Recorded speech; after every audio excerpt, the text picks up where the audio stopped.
You're listening to the Superpower Up podcast with your superpower experts. This is the place where we explore real-life superpowers and give you the tools to unlock your own.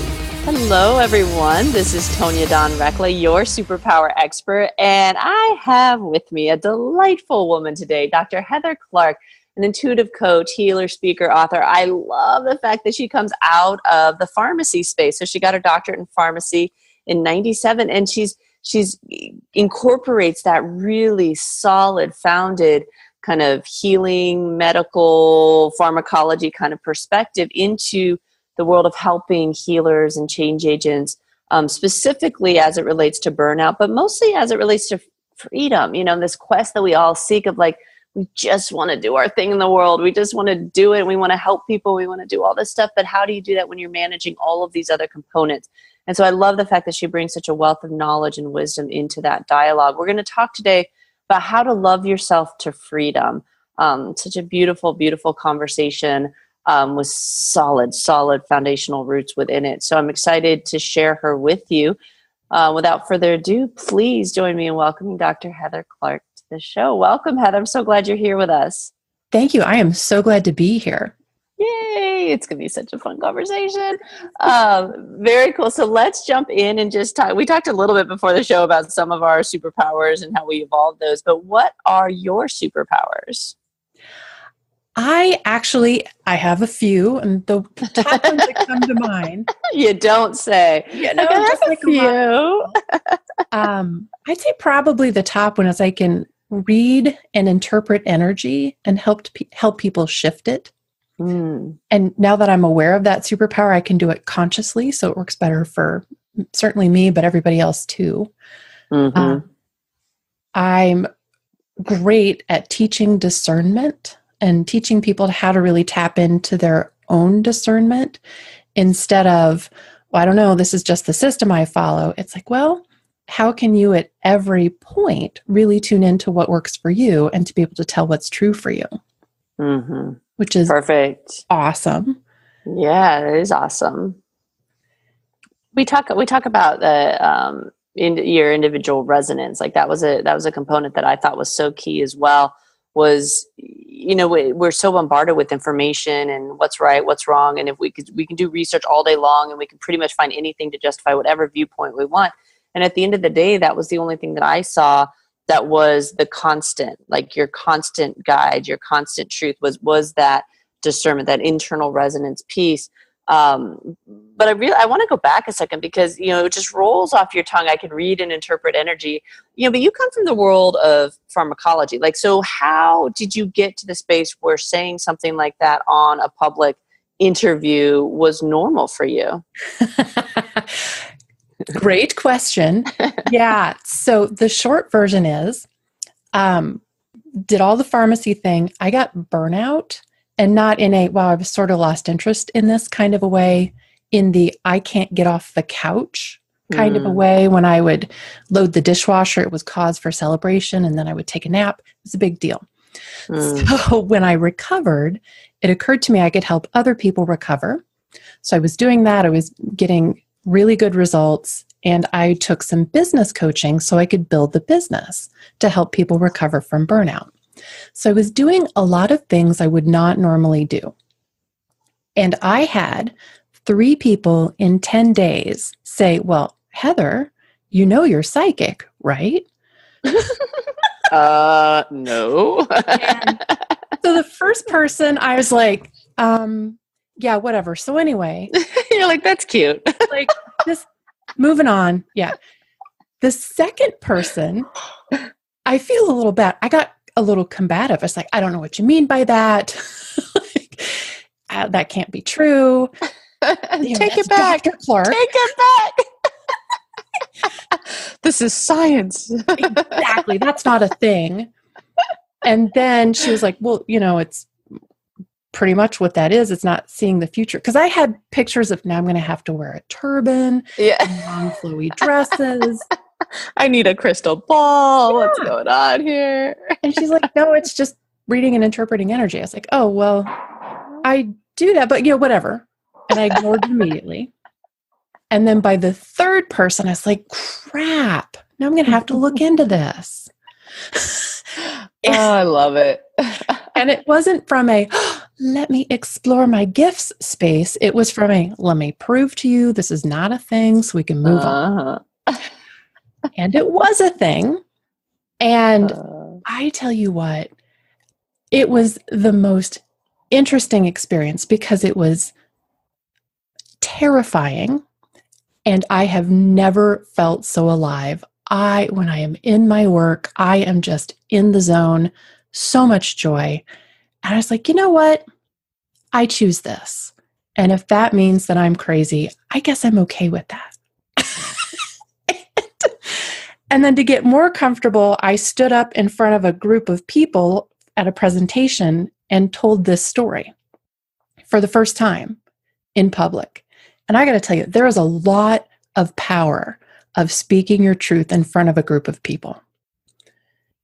So much. And it's so funny because it's like, it's probably one of those situations where everybody was like, yeah, we knew that. And you're like, no, you don't understand. Like, I am psychic. And it's like, yeah, got it. Like, we knew that. Like, it's cool. We've always known that. But I tell people that it's so funny every time we go through those phases in our existence, and we talked about it a little bit before the show, this concept of getting more and more and more clear around things.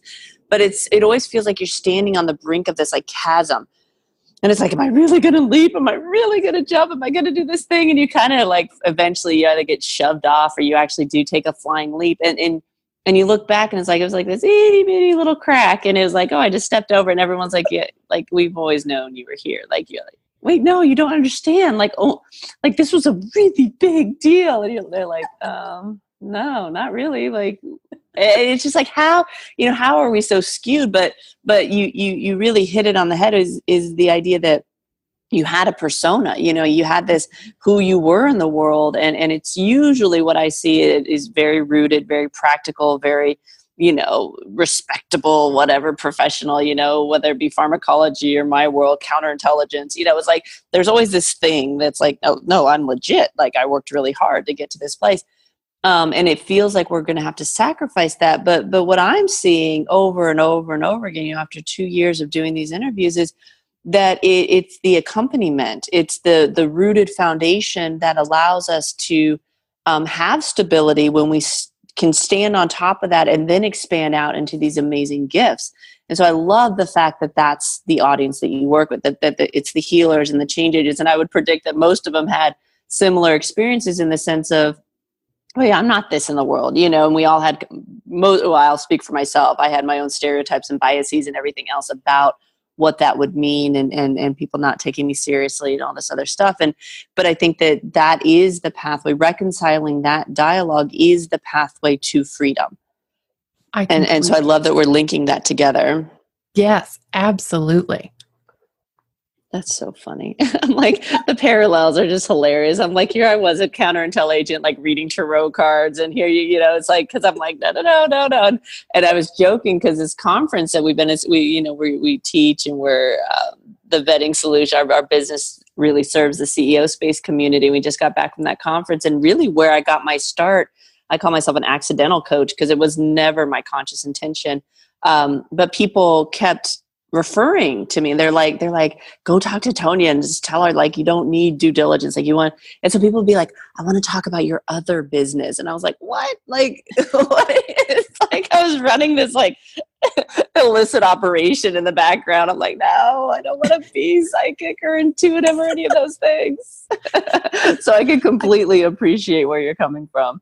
Well, and I think we probably do have a similar experience in that it's likely you worked with people who a little bit made you wrong for that. In the healthcare profession, it was my experience anyway, that when you were kind of tuning into the energy and affected by energy, it's considered unprofessional. Like you're supposed to be able to completely shut off that part of yourself. Oh, of course, yeah. What you're supposed to do, which, no.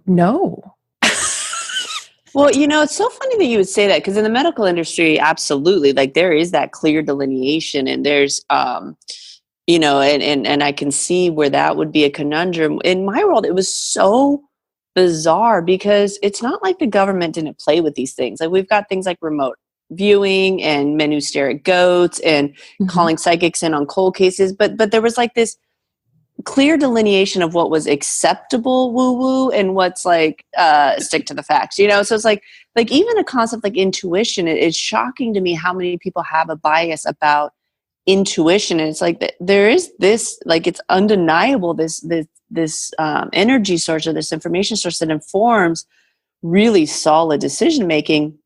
But if we can't attribute it to straight logic, then it's somehow flawed. And so that was what I had to grapple with but wait a second, like there's all these ways in which it is acceptable, but this way isn't. And I contend that most of that was coming from within me. You know, it's like, you know, the projection often reflects to us our own kind of internal conflicts. And I think that was more of what was happening was I was uncomfortable. You know, I wasn't sure. It's, you know, I remember interviewing Danielle Agnew, and she talked about how coming out of the closet as a psychic was far worse than coming out of the closet as a lesbian. You know, it was like she's like, that was easy comparatively, but to like be this like other person who had these gifts, you know, it was like, she said, you know, it was very trying. So I've always kind of run that through, you know, in my memory bank, but that was what was bizarre about me, is there was no clear delineation of what was acceptable, out there-ness, you know, what was okay and what wasn't. Well, I could pretty much guarantee that at least in my profession, this is like not only not acceptable, because let's back up a little bit. When I first started helping people with burnout, my primary tools were using supplements to help people feel better and to speed up recovery. That was considered borderline heresy. Yep. And I'm like, ooh, really? Supplements bother you? Just wait. You ain't seen nothing yet. You know, it's like we're on ICU rounds and I'm like, have we investigated, I think they're having pain. Have we investigated the abdomen? And they're like, what are you talking about? And they did a CT scan and uncovered this huge problem, and then they got treatment for it. But it would be unprofessional for me to say, what was an intuitive hit? Yep. So you got to use words like, oh, it's just a guess. Yeah. Like, okay. I'm just really smart. Well, and that's really what people, you know, when people ask me, like, did I always know about these gifts? It was like, I really, truly just thought I was really smart. Like, that's what I was told. And in retrospect, it's like, that was an acceptable way to explain it. You know, you just have to be more intelligent than the average person. So gifted education, you know, honors college, like all that stuff, that was acceptable. And it was applauded and it was, you know, lifted up in our society. And I watched that with our daughter who, you know, absolutely there's that intelligence there, but there's also this other form of intelligence, and being really careful about not discrediting that or weighing one over the other, you know. And I probably tip in the other direction too much, you know, like, oh, wow, no, forget like thinking. We don't really need that. Like, let's look over here. But I think just honoring all of the ways that we consume information and back to the discernment piece you were talking about. And I think we all have our own secret sauce about how we put those puzzles together, through whether it is through visions or hearing or you know, straight knowingness or faith or prayer or meditation, or however we get that and are comfortable working through it. And be okay with that, you know. Gosh, you know, it's so crazy. Like, I would hope that we're closer to shifting into a space where we can say, like, I just knew, you know, their higher self told me that this was what was going on, and I listened. You know, it's like, it's not rocket science, but it is so far out there, you know. Yeah, it is, and it's less challenging now because I'm really creating my own space and I've got new ways of being, and I don't feel beholden to obligation, and I don't allow people to shame me into things. But at least in the healthcare environments that I was in, it's filled with obligation. It's a very shame-based system. And any deviation from what's considered the correct answer really makes a person look like a crackpot, even if it's an interesting idea, even if you can point to research. Like there's a fair amount of research that shows that you can control certain types of epilepsy with diet. Like, excuse me, what? Why are we not talking about that? So it's an environment with different drivers. And it takes quite a bit to really choose you, not only in that environment, but maybe your environment is your family environment or something like that. It can be real hard to. So that's part of where I'm able to help people with the discernment. You know, what's yours? What's somebody else's? What's your real goal here? How would you like to handle it? And it can really help a person walk through those really difficult situations.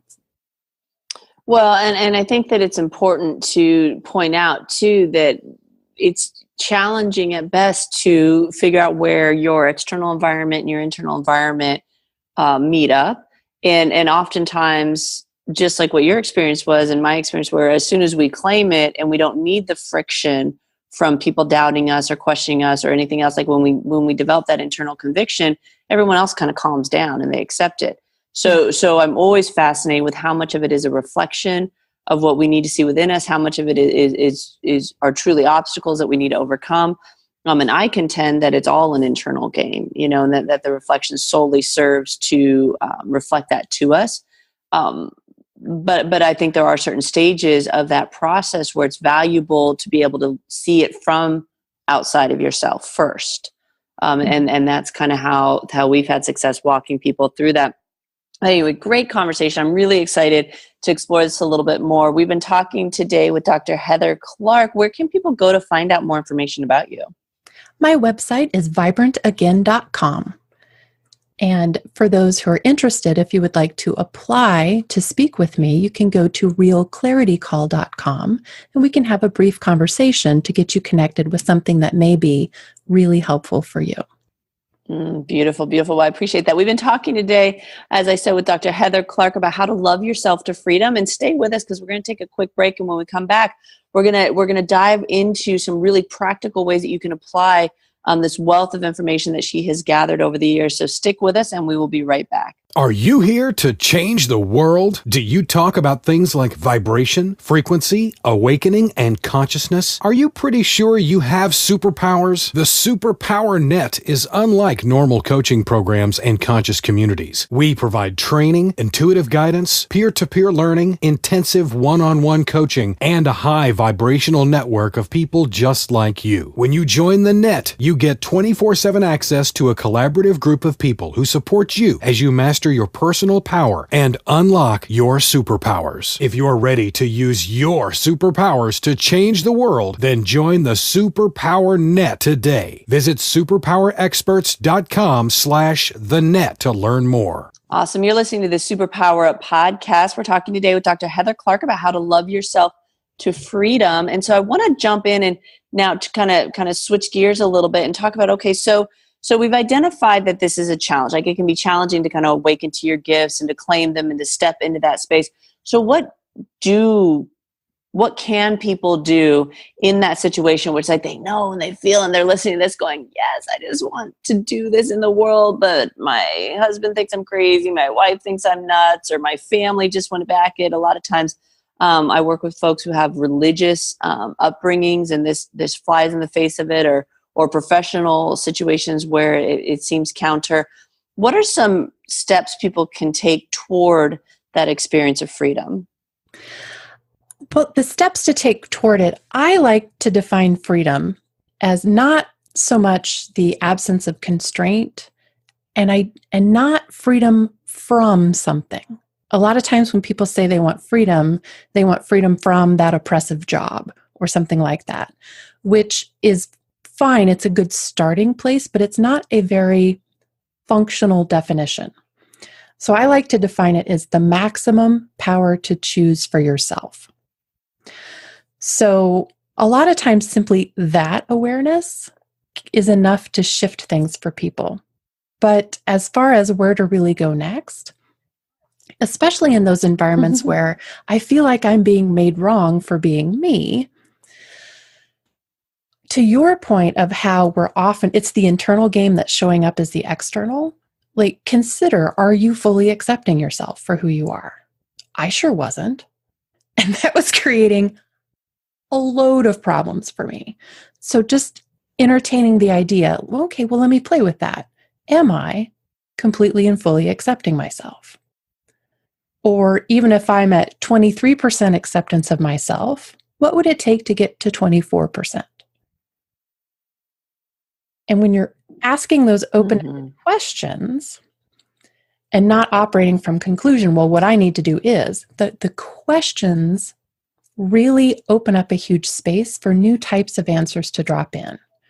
Well, and I like that you're talking about like taking steps forward, not like perhaps jumping off the cliff or doing it all in one fell swoop, but sometimes there's a lot of power to be gained. Actually, I'm not even going to say sometimes. There's a lot of power to be gained in simply taking steps forward.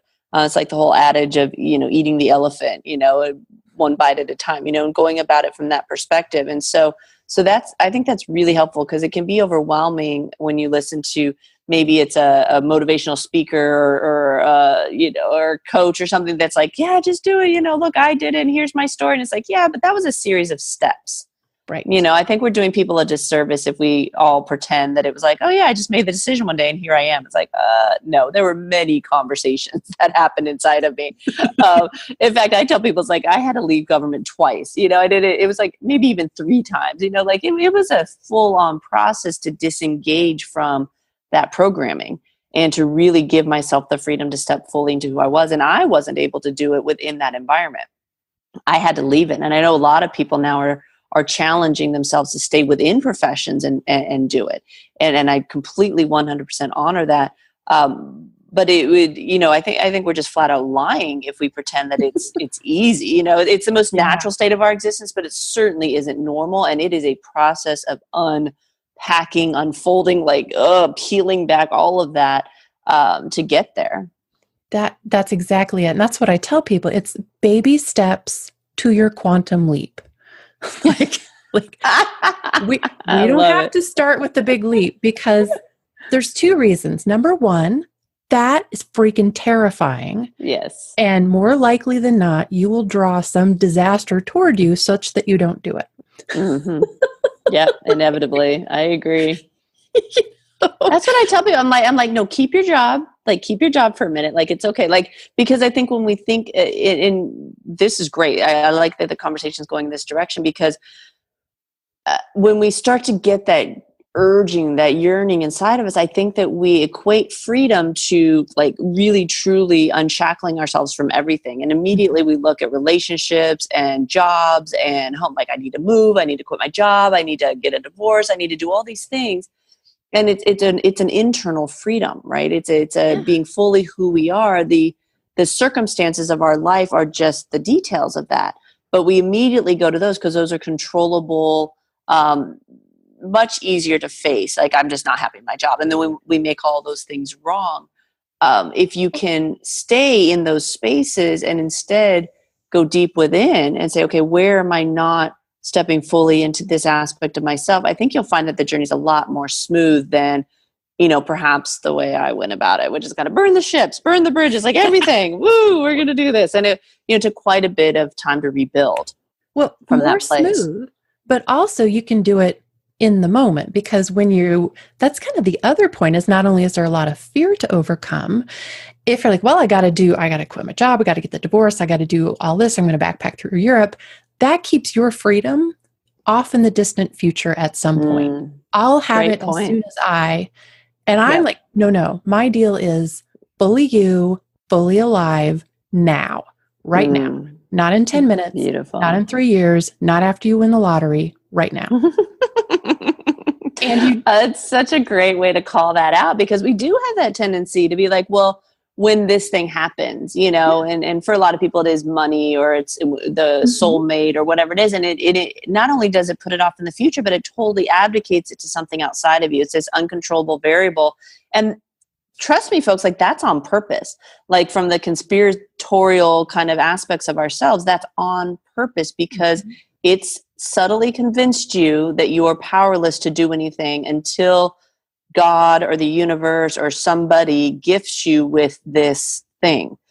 Exactly. And it puts you in that victim mode, which isn't the true you. It's the you you've been being. It's the you that's socially acceptable. It's the you you'll see reinforced in the people in your life, in TV and all of that. But it is not the real you.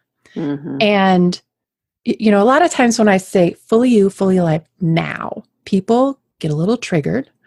And that's beautiful. So like but not right now, right? Like you don't mean like right this minute, like in like a you know, a couple weeks, right? Like, you know, and using freedom as an example. How can you have freedom now, this instant? What I'm talking about is how can you maximize your power to choose given this current set of circumstances? Like it's that small shift that's like, oh, well, that's a little different. How can I have more freedom here? Well, but here's the thing too, is like, that's not the sexy stuff.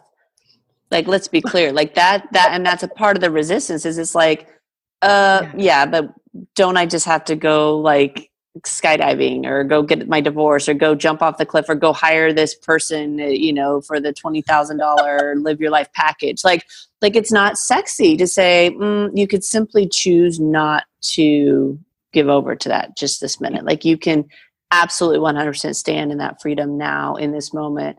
Not when the other person apologizes or not when the other person recognizes that they were wrong or, you know, it really truly is your own internal choice, but that's not it's just not attractive. It's not, you know? Probably all worked with people. I've had coaches that would get irritated when I wouldn't just make a big jump. But for me, it's not aligned typically to make a big jump. But I had a client, so one of my burnout clients, most of the time when you work with me, you feel dramatically better within a few to several weeks. You know, usually 6 to 8 weeks at the longest. This lady felt dramatically better at 1 week. And I was like, what is going on? We had a conversation about eliminating her stresses. She had identified that her practice was her biggest stress. She had a highly, highly successful counseling business. And she closed it. Like, you did what? Whoa, hold on. Let's be very clear. That was not my recommendation. We were identifying. Let me speak into the mic. That was not my recommendation. I love it. And she felt amazing for like 4 weeks. And then it started to go downhill. And at 6 months, she's like, why did I do that? Like, now I don't have this. Now I don't have that. She had created a lot of disruption in her life, which wasn't maybe wasn't necessary. It was my opinion. It wasn't necessary. Perhaps for her path it was. But when other people, like one of my clients the other day was like, so am I supposed to, you know, pull out of half my business? I was like, no. Like, let's be clear. No big external changes. Let's make some big internal changes. It'll look all the same to everybody else. Nobody will notice, but you'll feel dramatically better. And a few weeks later, that's where we're at. So you're so funny. I say that all the time. I'm like, you're going to be doing the exact same things. It's just going to be completely different. They're like, huh? I'm like, I know, it's weird. But so here's an esoteric question for you. So, you know, I like to observe and watch human behavior and everything. And one of the themes that I'm seeing, and I wonder about this because I like the fact that you caveated is like, perhaps that wasn't necessary for her. Perhaps it was, who knows, right? Yeah. And I look at, you know, I break people into like the first wave versus the second wave, right? And the first wavers, to me, we were the ones that burned our ships and jumped off the cliffs and did all these things. And it was like, and that's a lot of folks that have made names teaching now in that or motivating people, whatever, like just do it and all these other claims to think. And what I'm seeing is what I'm calling the second wave of people that maybe were just a little bit more intelligent. And they're like, we're going to let you do this first and see what happens. And then their journeys are a lot more expedited is what I'm noticing. Yeah. And a lot less dramatic. But the problem is that we now in our collective consciousness have upheld this like spiritual growth, like personal development. The hero's journey is this big, like tumultuous, like dun da da da thing. And when I am reading people here lately, it's like, I'm not seeing that. In fact, I see that, they've got real work to do in creating solutions and stuff like that. They didn't come on for that sort of a journey because that simply just needed to be a kind of a foregone conclusion almost. So they can just go about doing their work, which is some really amazing, fascinating stuff that I'm seeing coming out of what I'm calling these second waivers. But I could just be making that whole story up. I'm very clear. Like I could just be like, it's a cool story and I like to tell it and I've got enough empirical evidence to prove it. But so I'm wondering if you're seeing kind of the same thing, because it wasn't too long ago that the story was really like, you have to leave your job and you have to make these bold claims and you have to leave your relationship and you have to, I remember I had a coach, 15 years ago, and she flat out said, you have to stop speaking to your family for 6 months or this isn't going to work. And I'm like, no. Like, I don't want to do that. And they're like, well, it's never going to work then. I was like, of course, don't try to tell me something's not going to work because then I'm just going to go out proving it. So I wonder about all this. Like again, I'm clear that I like to create my little worlds, like superpowers and all these other things, but I really kind of can see that being the case. Have you, do you have anything along those lines? Very much inclined to agree with you. I was in a coaching program where I thought this was only happening to me because it wasn't acceptable within the confines of that program to really talk to each other about it. But I broke down that barrier pretty quickly. But the recommendation was... You're like, come on, let's chat about this. Yeah. She did not think that I ought to leave my job, but she did think I needed to leave my relationship. And, this won't work unless you do that. And I was like, no, I'm not doing that. And then the shaming began. And there's a lot of shaming in some of the coaching programs. And I get very riled up when I think about it because they're glamorizing, or at least it's my perspective, that there's a lot of glamorizing of the big sweeping changes. Nothing worked until I essentially did something that for somebody else would be like shooting yourself in the foot. But, I left my super supportive relationship and now I'm successful. And that's what the attention is put on. But when you really get to know a lot of people in these programs, what you don't hear are all of the dire consequences of making these giant leaps that people are not wired for, they're not prepared for, and there's not the right amount of support. And I think there's a lot of trying to avoid the obligation and the shame. So people are doing it because they've been told to. And I'm not on board with that. I'm more like, why don't we not make those big changes right now until we get you more hooked into discerning what works for you? Can you hear your higher self? Let's get that tuned in. Let's like what works for you. And now does that feel light? Does that feel heavy? How do you want to choose to do this? Is it a blank? Great. Let's ask better questions. Yeah. Well, and I've gotten really vocal about that too. Is like, here's the deal. Like if you're sitting talking to somebody, they're giving you advice and you feel small and insecure and like you want to run away and hide, maybe not the best advice. Like if you're talking with them and it's like, oh my gosh, like, yes. Like it's like this expansive. Now, I will also say that sometimes the immediate fear of like the implications of the expansion will kick in, but there needs to be that first exhale, like that first breath, that first, oh my gosh, this person sees me, they know who I am. And then maybe the, oh shit, they see me, they know who I am might kick in. But at least you should have that minute of, there it is, like really touching yourself for the first time.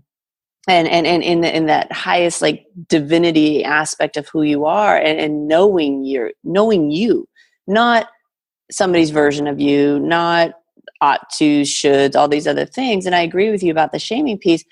And I also contend, we do that to ourselves, right? Like I do believe that nobody can do things to you. However, without us giving voice to other guidelines and saying, okay, but what if it doesn't need to be like that? What if it doesn't need to be this, like, again, the burn all the bridges, this dramatic thing. And, just identifying it can look differently. And I tell people, don't do what I did. Like, I'm not an advocate for that because it was painful and it was challenging. And I, it was just, I think there are smoother easier, more graceful ways to go about it. Yes. Do it if you want. Like, I'm not, whatever, jump off the cliff. But I agree with you. I think very few people are supported and equipped well enough to handle that well. And we do see mental illness and disease and death and all kinds of ends, separation and ends when that happens. And so I think it's important to call that stuff out. Yeah, it brings me to mind. I worked with a physician's assistant who worked in a busy emergency room. And she was like, I have to quit. This is horrible. And then again, well, that's a pretty big external change. Why don't we wait a few months to kind of see where we're at? But we really pinpointed what it was she was trying to escape. And she realized, she's like, oh, crap, that's going to go with me wherever I go. I'm like, yeah. Yep. What if we shifted that and then make a choice about the job? Beautiful. Job with all the same people. She loves it. She's so happy. Beautiful. And she's got that freedom. It's magical. Yeah. I see the same thing with relationships. And that's why I tell people, is like, here's the deal. Like what you're facing right now is in you. Like, you can leave the relationship, but what's going to happen is you're going to have to wait to find the next person to play this out with. And in the beginning, it'll be exciting and, oh my gosh, this is so different and everything else. But you will inevitably hit up against this point again. And it's like, it's a big waste of time. It's like, people who are contemplating suicide or, some big illness or something, some way to disengage from this existence. I'm like, well, you can do that. And this is what's going to happen. Like, you're going to have to go through the birthing process again. You're going to have to go through infancy and childhood to get to some sort of autonomous state so you can address this at that point in time. Like, this is a voluntary existence, but my opinion is use the playground for what it has to offer you. And that's a job situation. Job situations are the greatest place to grow in. My husband and I laughed, like, when we decided to leave government altogether, it was like, we were it. Like, so then we had to play out all those roles for each other. And it's like, when you have employees and coworkers and everything else, it's like, at least there are other people outside of your, intimate and family relationships that can play those roles for you. Like, we had to play all of them for each other because we built businesses together and we traveled together. And then, and then our daughter came online with them. And then she's playing roles for us. It's really like the three of us, like, throwing these little roles around. And, I get that that's what we agreed to do, but jobs are great for that. When I caught myself, like, wistfully looking at the Starbucks workers going, maybe I could work at Starbucks for a little bit and let's share the wealth a little bit so that it's not always my husband playing these out for me. Like maybe that person right there, that college student, wants to play a role for me right now, but that's how I look. Like, that helps keep me somewhat sane. It's a playground, I had not considered that perspective. That makes so much sense. Yes. Use the job to let the people play out those roles. And that gives me clarity on a conversation I had late last week. I was talking with just an amazing colleague. She's doing great. And she was sharing, I had this desire pop up to quit my super successful business and go get a job. It's so enticing. And it's not from the place that people think. It's not like, oh, I just, but I tell people all the time, that's a big part of the reason why I enlisted in the Army. Like, I had a master's degree. I'd been on my own for quite a while. Like, I'm like, the idea of somebody telling me what to do, when to do it, how to do it, where to do it, for like 5 years, I got to sign that contract for, of course it didn't work out for 5 years as things happen. Because God's laughing like, oh, that's your new plan? Like, sure, watch what's going to happen here. But it was so attractive, and it's like, and there's all this drama, and there's these like 17 and 18-year-olds. I was like 27, just watching all this go down and being like, oh, look at that. I can learn vicariously. It's like, it was so great. But it, obviously it wasn't meant to last in that regard, but it really is attractive to immerse yourself in that again, to get that. I think it's an expedited way, honestly, to go through things. That is beautiful. Yes. I have to agree with you now that I think about it. I'm like, oh yes, that's exactly what was going on in my life. Yeah. Well, and relationships too, it's so easy to make your significant other the culprit, but it's like, when you really take it back to base principles, which is the projection can only reflect what's happening inside of you. It's like, the person's not as significant as is your relationship to yourself through relating with that person. Yeah. Yeah. And so when you can look at it from that perspective, I mean, the person is just the details. Like, what is your life going to look like in relation to that? But the tumult that we go through, like, well, where's my soulmate and all this other stuff? It's like, you are your soulmate. Like, this person's just simply holding that piece for you so you can see it as something outside of yourself. And when you can take it from that angle, I think there's, I mean, that pairs up really nicely with your whole, like, fully now, you now. And it's like, it is always you. Everybody else is simply reflections of aspects of you. Yes. And if you've got something going on in your life that you're not enjoying, it's possible there is some responsibility that's yours that you're not taking. Mm-hmm. Not blame. A lot of times people hear, well, I'll just take the blame. It's all my fault. No, Mm-hmm. no. But taking your responsibility and only your responsibility, not taking anybody ownership. else. Yeah, absolutely. Like in our house, we say, you stand in your power, but not by trying to take someone else's. You certainly don't give yours away, but you don't try to take someone else's. And that's an art. We don't see that reflected in our society very much. When my husband and I were going through that early on, it was like, I would sit there and be like, okay, I get that I'm triggered by something. I don't know how to communicate this in a way that doesn't either abdicate my power or try to take yours.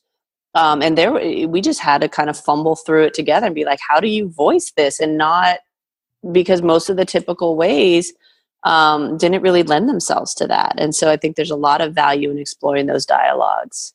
I think so too. Very cool. My partner is such a good sport, because when I was first trying to get the hang of this, I just decided I'm just going to be completely honest. And I just looked him in the eye and said, I find that I am triggered right now and unable to have an adult conversation. Yep. I would like to table this and resume this at a later time, because this relationship is important. And I'm not sure I can do it in the way I want to right now. And he's like, okay. Yeah, that was pretty much how my husband had to do it. Then it's like, I'm going to work through this. But there's so much power in that. And taking it back to how we started after the break, there's so much power in just stopping. Like, if you continue to do what you've been doing, you're going to continue to get what you've been getting. And when you make the choice that you want something different, you have to be willing to stop in that moment, even if you don't know the answer and you don't know the other way to do it, and say, okay, I'm going to give myself the space to figure this out. And I think that there's so much power in that. Well, what a delightful conversation. As I said, we've been talking with Dr. Heather Clark today about how to love yourself to freedom. So tell us again where we can go to find out more about you and connect with you. vibrantagain.com. You can find out quite a bit more there. And then if people are interested, they can apply to speak with me at realclaritycall.com. Beautiful, beautiful. What a delightful conversation. Thank you so much for your insights and your wisdom and perspective, and just for sharing some time and space with us today. I really appreciate it. Thank you. This has been absolutely joyful. Thank you very much. Awesome. And I love knowing that you're out there in the world doing your part. Let us know how we can continue to support you in the future. Lovely. Thank you. Absolutely. And to all of you out there, as always, we appreciate your loyalty. Thank you so much for listening. Until next time, go out, uncover your superpowers, and change the world. Take care, everyone. Are you ready to discover your superpowers? Go now to superpowerexperts.com and discover your superpowers today.